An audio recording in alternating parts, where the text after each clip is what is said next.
dinamika pelanggaran hukum. Adapun pembahasannya dalam video ini kurang lebih ada 3 pembahasan. Yang pertama adalah berbagai kasus pelanggaran hukum. Pembahasan yang kedua adalah tentang macam-macam sanksi atas pelanggaran hukum. Yang ketiga adalah partisipasi dalam perlindungan dan penegakan hukum. Pembahasan yang pertama adalah tentang berbagai kasus pelanggaran hukum. Anda tentunya pernah mendengar peristiwa pembunuhan atau juga perampokan yang terjadi di suatu daerah. Anda juga tentunya pernah melihat di televisi seorang pejabat negara ditangkap karena melakukan korupsi. Nah, pembunuhan, perampokan, dan korupsi tadi merupakan sebagian contoh dari pelanggaran hukum. Apa sebenarnya pelanggaran hukum itu? Mengapa terjadi pelanggaran hukum itu? Nah, yang dimaksud dengan pelanggaran hukum yaitu perbuatan melawan hukum atau tindakan seseorang yang tidak sesuai dengan atau bertentangan dengan aturan-aturan yang berlaku.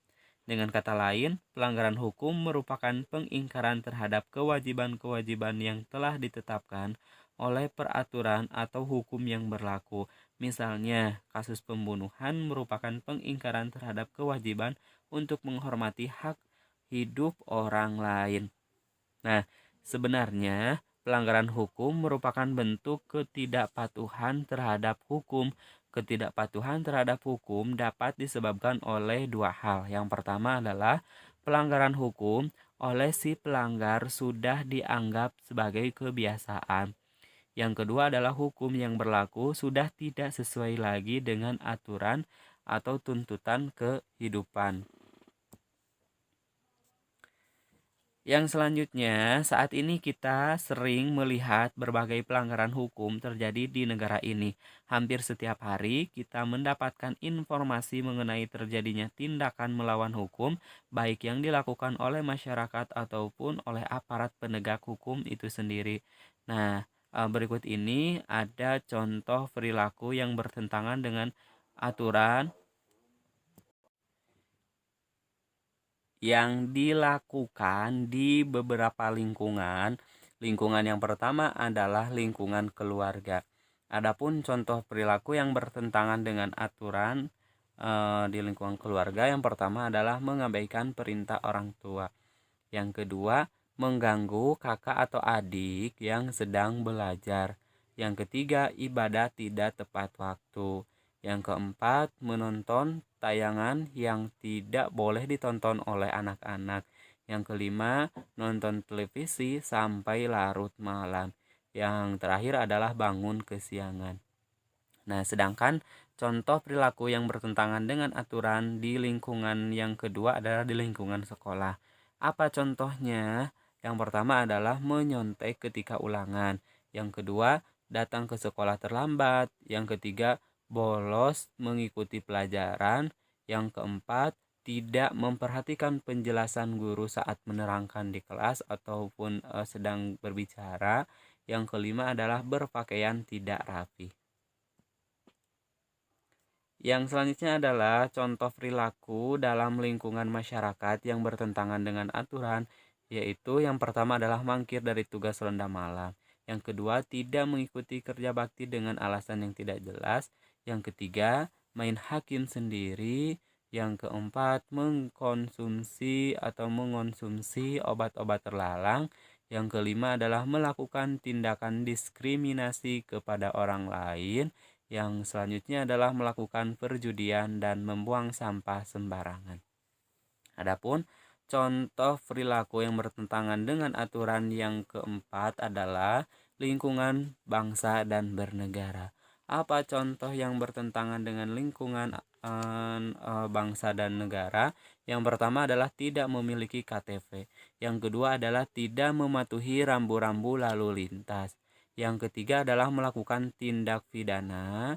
Yang keempat adalah melakukan aksi teror terhadap alat-alat kelengkapan negara. Yang kelima, tidak berpartisipasi pada kegiatan pemilu. Yang terakhir adalah merusak fasilitas negara dengan sengaja. Nah, itulah beberapa contoh perilaku dalam lingkungan yang bertentangan dengan aturan-aturan yang ada ya.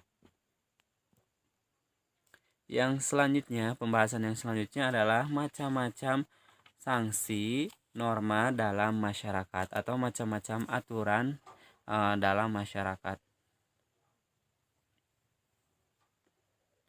Nah, pernahkah Anda melihat seorang wasit kepala sepak bola atau wasit sepak bola ragu untuk memberikan kartu peringatan kepada pemain yang melakukan pelanggaran? Apakah kartu merah yang ada atau yang akan diberikan atau kartu kuning? Keraguan-raguan wasit itu merupakan satu bukti penegakan sanksi tidak tegas. Peristiwa serupa seringkali kita saksikan dalam kehidupan sehari-hari, misalnya mengapa supir angkutan kota tidak sungkan-sungkan berhenti menunggu penumpang pada tempat yang jelas-jelas dilarang berhenti. Penyebabnya karena petugas tidak tegas menindaknya. Karena peristiwa seperti itu dibiarkan atau ditindak oleh petugas, lama-kelamaan dianggap hal itu biasa. Dengan kata lain, jika suatu perbuatan dilakukan berurang-urang tidak ada sanksi, walaupun melanggar aturan, akhirnya perbuatan itu dilanggar sebagai norma atau dianggap sebagai norma. Seperti kebiasaan sopir angkutan kota tadi, karena perbuatannya itu tidak ada yang menindak, akibatnya menjadi hal-hal yang biasa saja. Hal yang sama juga bisa menimpa Anda, misalnya jika para siswa yang melanggar tata tertib sekolah dibiarkan begitu saja tanpa ada sanksi tegas, esok lusa pelanggaran akan menjadi hal yang biasa. Perilaku yang bertentangan dengan hukum menimbulkan dampak negatif bagi kehidupan pribadi maupun kehidupan bermasyarakat. Ketidaknyamanan atau ketidakteraturan tentu saja akan selalu meliputi kehidupan kita jika hukum sering dilanggar atau ditaati. Untuk mencegah terjadinya tindakan pelanggaran hukum, norma atau pelanggaran terhadap norma atau hukum, dibuatlah sanksi dalam setiap norma atau hukum tersebut.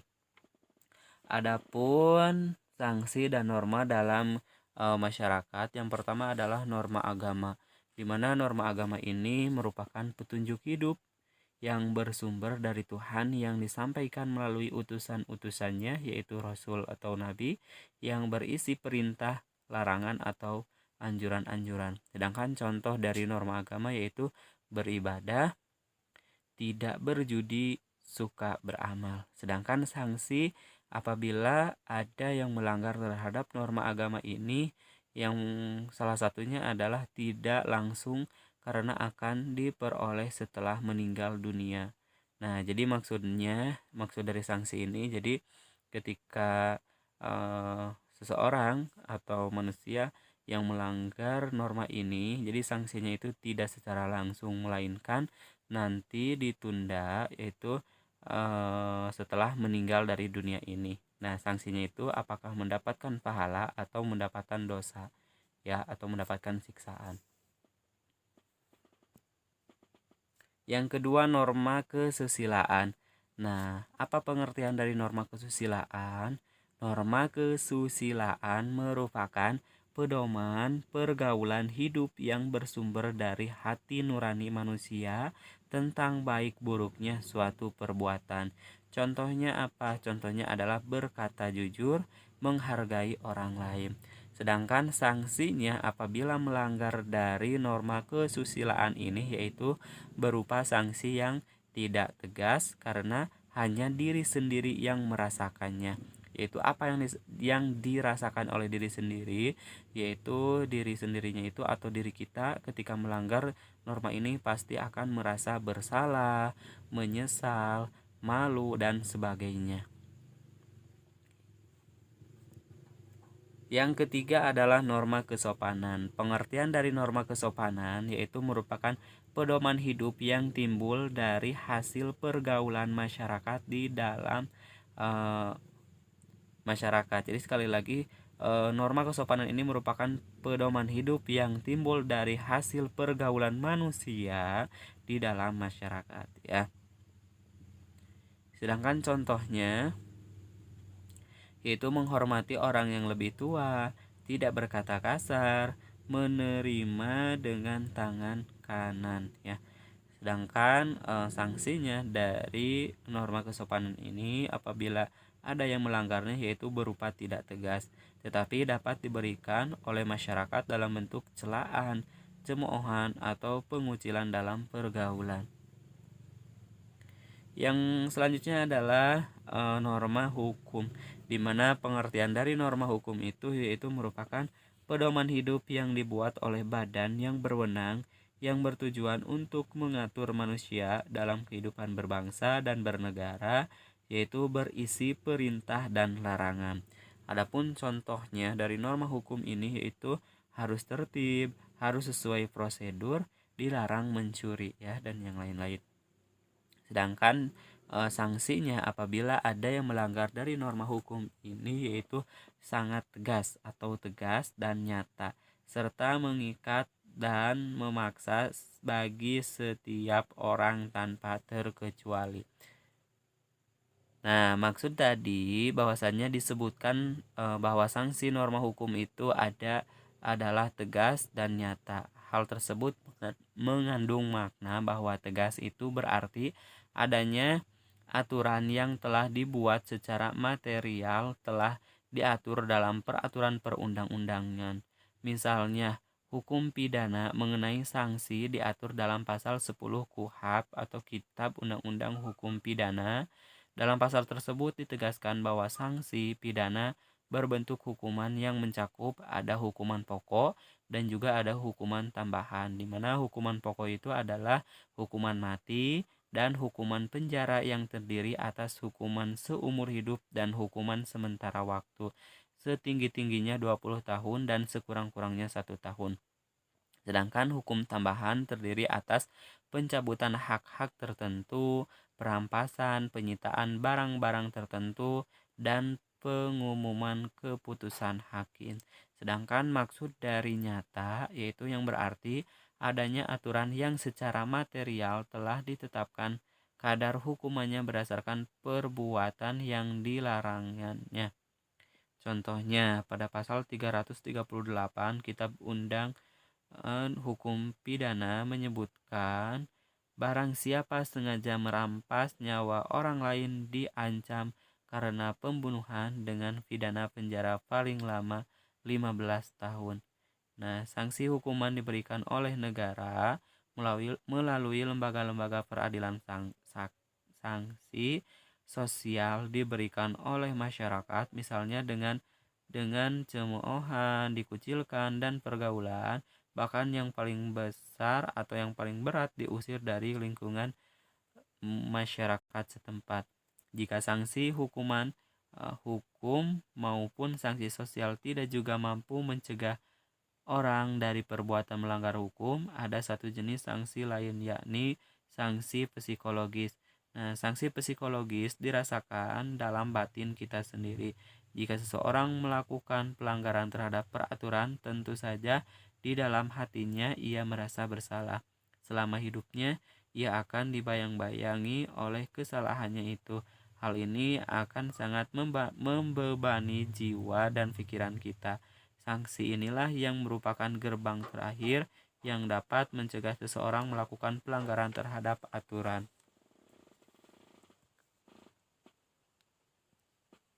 Pembahasan yang ketiga adalah partisipasi dalam perlindungan dan penegakan hukum. Setelah Anda menganalisis berbagai macam kasus pelanggaran hukum dan memahami sanksi atas pelanggaran hukum yang dilaksanakan, tentu saja sekarang keyakinan Anda akan pentingnya perlindungan dan penegakan hukum makin tinggi. Nah, keyakinan tersebut harus dibuktikan salah satunya dengan berpartisipasi dalam proses perlindungan dan penegakan hukum. Wujud dari partisipasi tersebut adalah dengan menampilkan perilaku yang mencerminkan ketaatan atau kepatuhan terhadap hukum. Nah, perilaku apa saja yang harus kita lakukan atau kita laksanakan? Salah satunya adalah dalam lingkungan keluarga. Dalam lingkungan keluarga, yang pertama adalah mematuhi perintah orang tua, yang kedua ibadah tepat waktu, yang ketiga menghormati anggota yang lain seperti ayah, ibu, kakak, adik, dan lain-lain atau dan sebagainya. Yang selanjutnya adalah melaksanakan aturan yang dibuat dan disepakati keluarga. Nah, itulah yang dapat kita lakukan. Salah satu contohnya dalam lingkungan keluarga. Sedangkan dalam lingkungan sekolah apa contohnya? Yang pertama adalah tentunya kita harus menghormati kepala sekolah, guru, karyawan lainnya. Yang selanjutnya memakai seragam atau pakaian seragam yang telah ditentukan. Ya, jadi jangan seenaknya memakai seragam. Jangan sesuka-suka kalian, tapi kalian harus mematuhi setiap seragam yang telah ditentukan di sekolahnya kalian masing-masing. Yang selanjutnya adalah tidak menyontek ketika ulangan, ya. Yang selanjutnya adalah memperhatikan penjelasan guru, mengikuti pelajaran sesuai dengan jadwal yang telah berlaku. Sedangkan contoh dalam lingkungan masyarakat yaitu melaksanakan setiap norma yang berlaku di masyarakat. Jadi jangan sampai kita melanggar norma-norma atau aturan-aturan yang ada di dalam masyarakat. Ikut bertugas ronda, ikut serta dalam kegiatan kerja bakti, menghormati keberadaan tetangga di sekitar rumah, tidak melakukan perbuatan yang menyebabkan kekacauan di masyarakat seperti apa? Contohnya tawuran, judi, mabuk-mabukan, dan sebagainya. Yang terakhir adalah membayar iuran warga. Sedangkan contoh dalam lingkungan bangsa dan negara, yang pertama adalah berlaku tertib ketika berlalu lintas di jalan raya. Jadi jangan seenaknya ketika kita berkendara, contohnya seperti itu. Yang selanjutnya adalah memiliki KTP, kartu tanda penduduk. Yang selanjutnya adalah memiliki SIM, surat izin mengemudi, ikut serta dalam kegiatan pemilihan umum, membayar pajak, dan yang terakhir adalah membayar retribusi parkir.